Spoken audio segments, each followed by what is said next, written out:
It's Tuesday, June 1st, 2021, and the morning edition is live. On today's show, a spike in visitors during the Memorial Weekend. The Atlantic hurricane season begins. A local pediatrician welcomes the move to vaccinate children. And another radio personality reflects on the 85th anniversary of Radio Bahamas. So let's start the morning off right.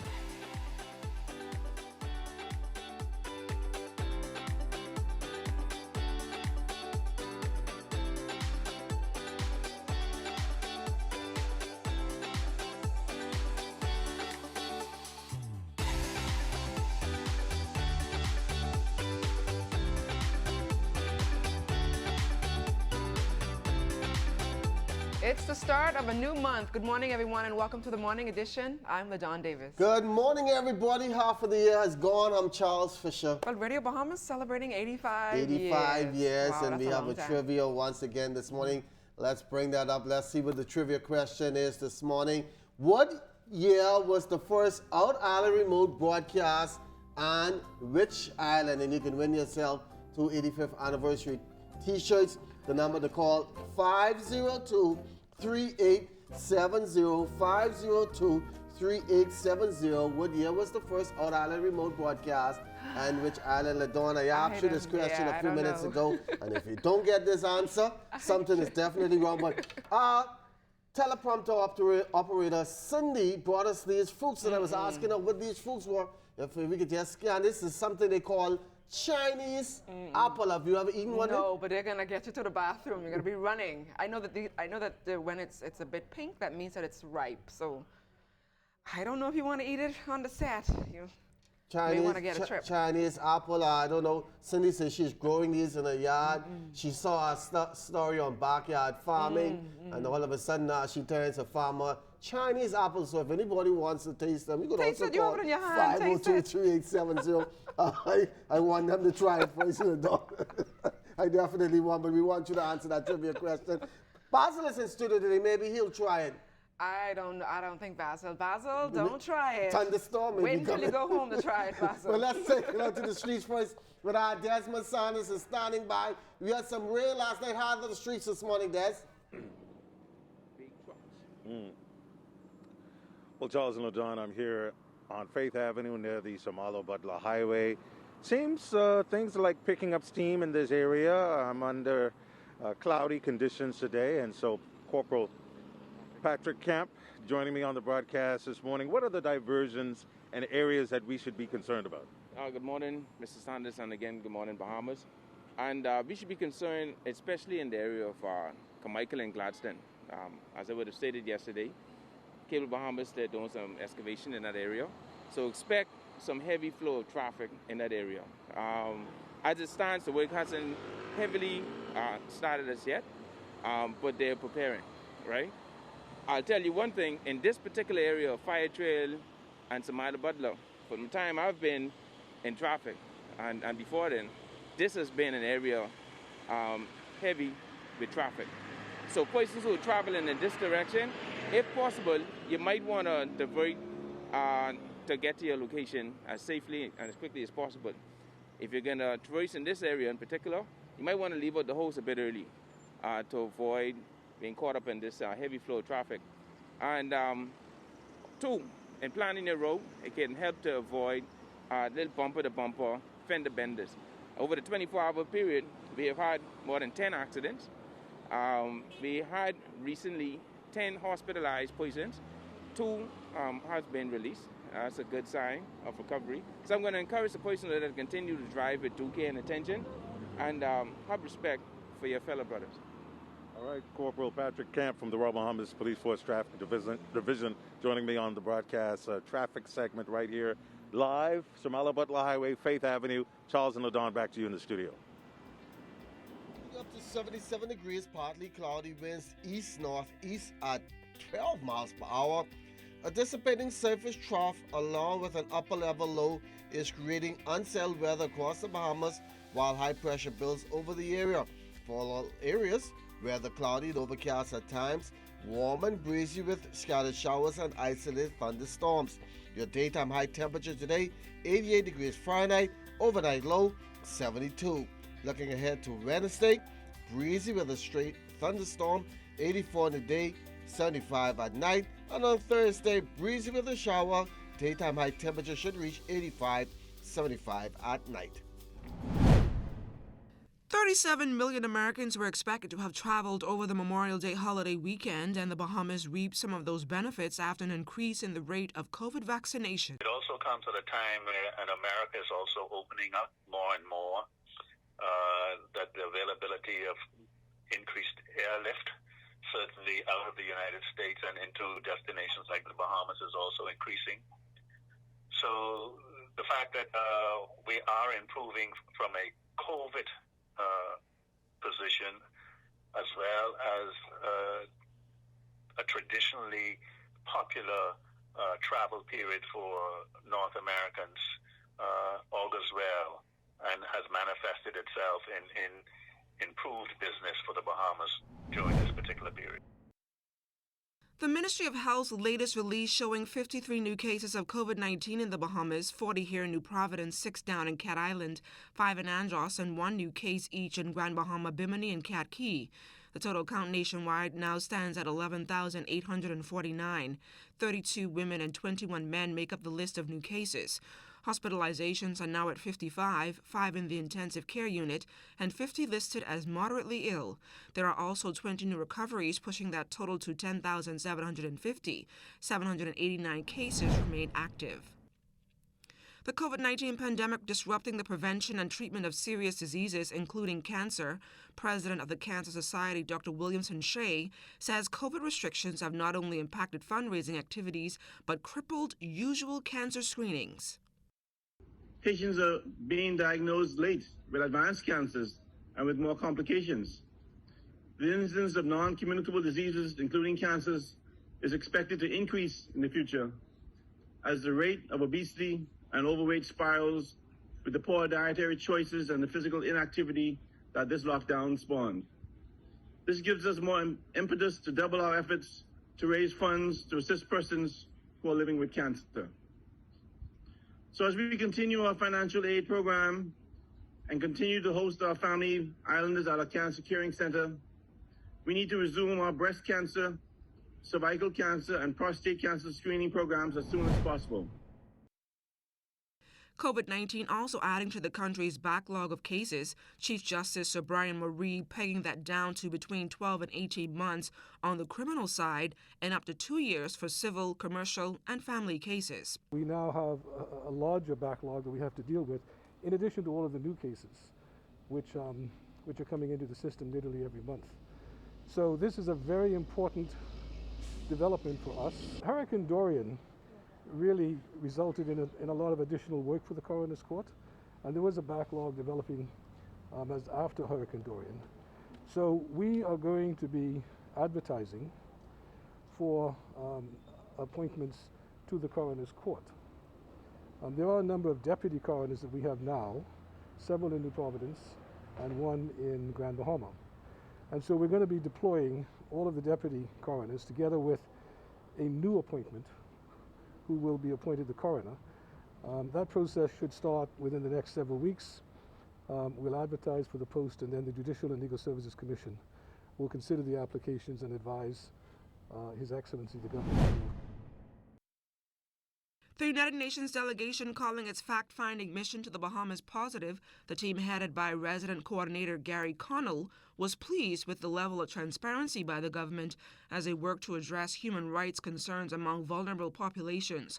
Following a tour of Abaco to view its development since the monster storm Dorian, Connell says the efforts achieved in 2 years are remarkable. He also noted the sensitive issue of dealing with groups in vulnerable circumstances. How do we address moving them in their own interest and that of the community while still preserving their human rights and making sure that they're treated with dignity?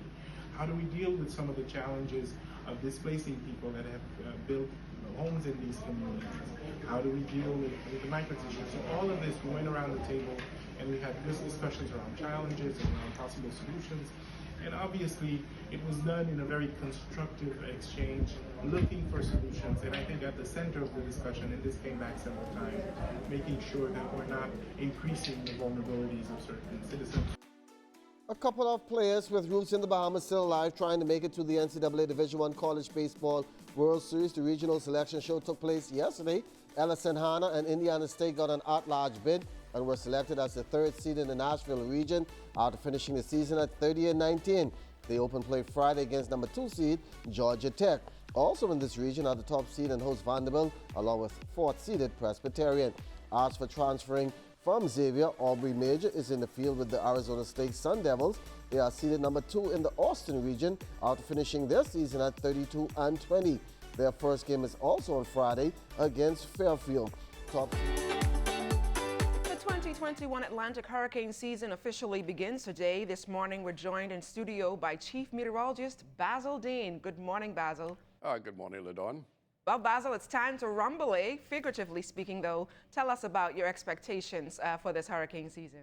Well, looking at the numbers for the 2021 tropical cyclone season, a busy season it is expected to be, although not as busy as it was last year, which was historical record-breaking year with 30 named storms.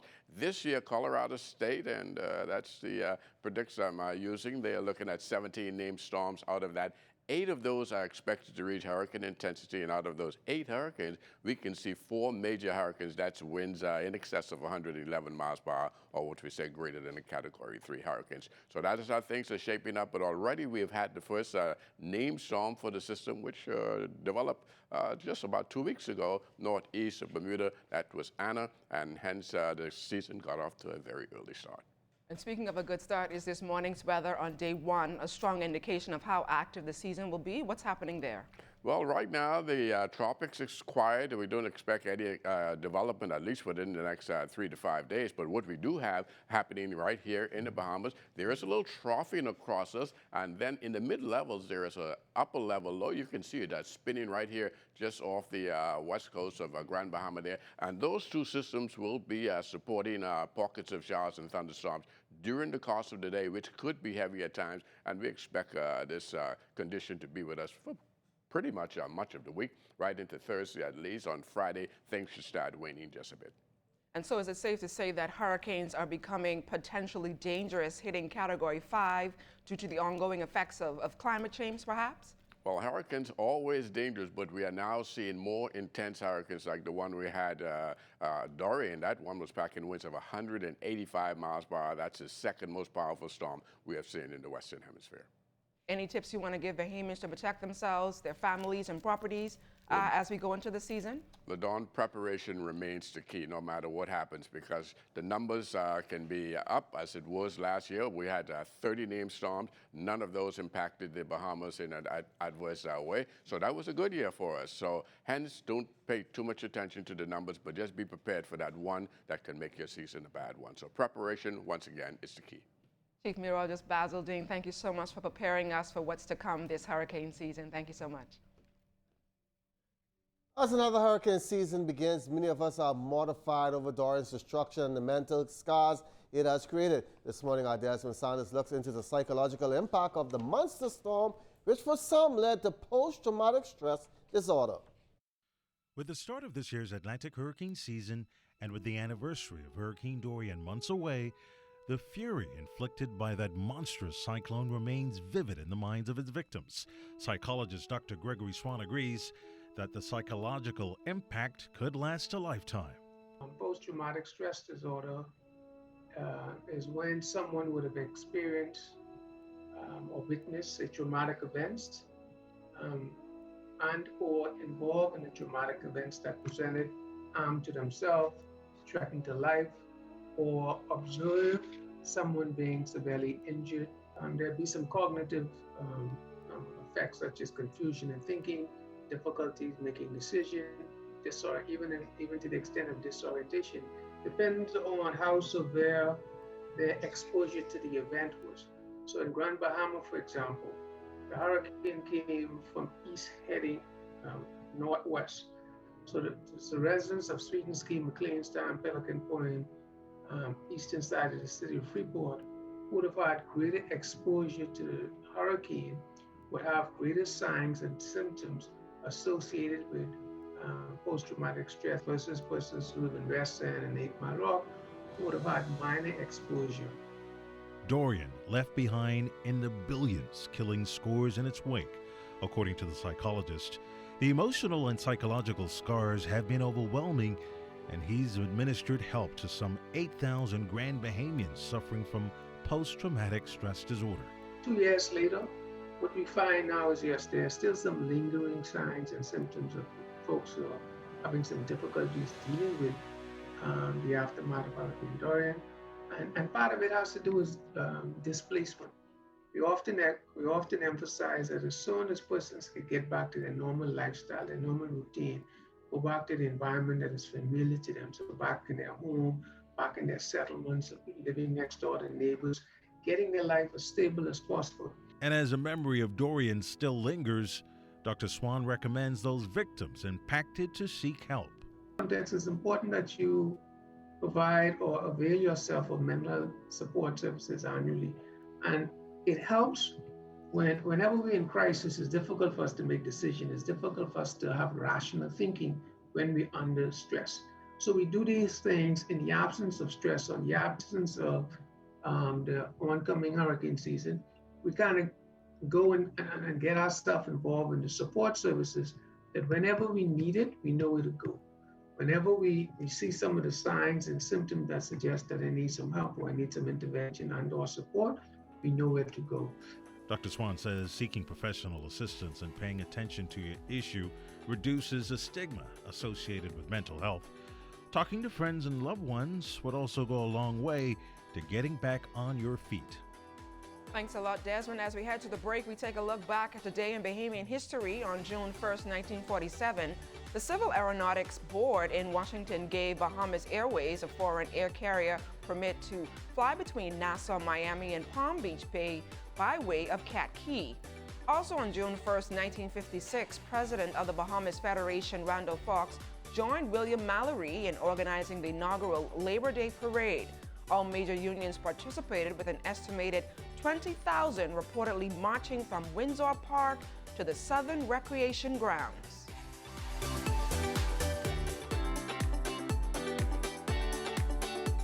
In late March, the Food and Drug Administration, or FDA, lowered the age group for persons receiving the Pfizer biotech vaccine to adolescents 12 to 15 years old in the United States. The move is welcoming news for a local pediatrician who spoke to the morning team about the effectiveness, safety of the vaccine in children, fears parents may have, and how it will be administered.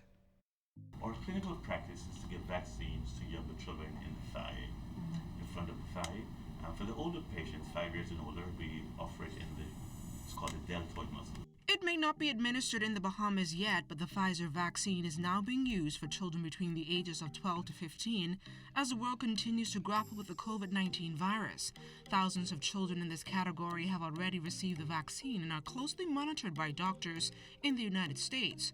Bahamian pediatrician Dr. Carlos Thomas says he can't wait for the exercise to be carried out here at home.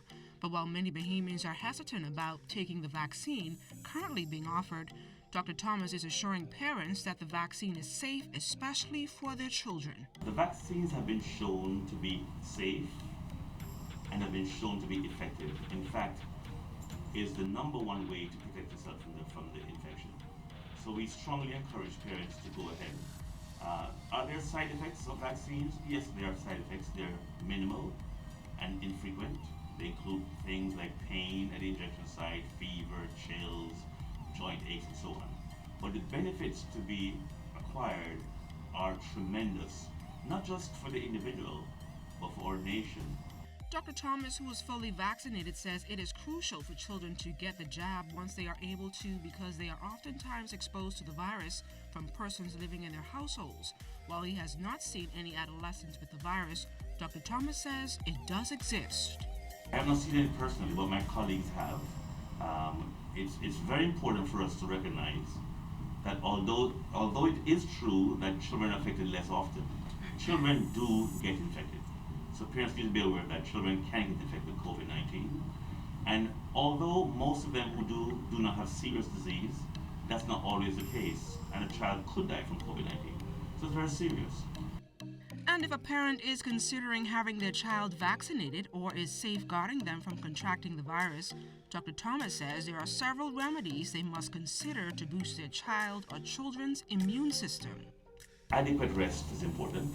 Your child needs to sleep enough at night, 8, 10 hours, depending on the age group. Eating healthy is still important.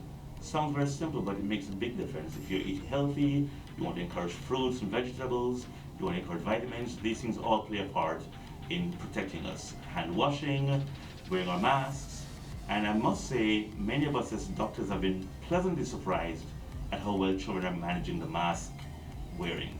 In some cases, they do as well as adults, and in many cases, even better. Fully vaccinated. I got my second shot, your yes. second jab? Got my second jab yesterday. You can't say I put on a few more pounds. That's why I'm wearing this sweater there. Put on like an extra 5 pounds. Really? So you're lifting weights? Lifting some weights? No, that's just a shot. Give me extra boost now. Oh, plenty energy. Yeah, so is extra. Tavia and Charlie going to get the vaccine? You don't know? Like I tell you before, it's up to their mom. I don't have a say in my house. That's why when I come to work, I talk a lot. Because, I can't do it at home. And I have a pet Shih Tzu, and he's not even on my side. That's the only other male. So you're going to give him the vaccine too? Yeah, I give all the vaccine. But no, I don't have no say, so it's up to their mom. Wow, wow. It's strange. You see why I talk so much and show off the weight? Because you can't do it home when I go home, I'm on the heavy manners. Oh my God, oh my God. And after the break, Barefoot reflects on the 85th anniversary of Radio Bahamas, so you don't want to miss it. Keep it locked.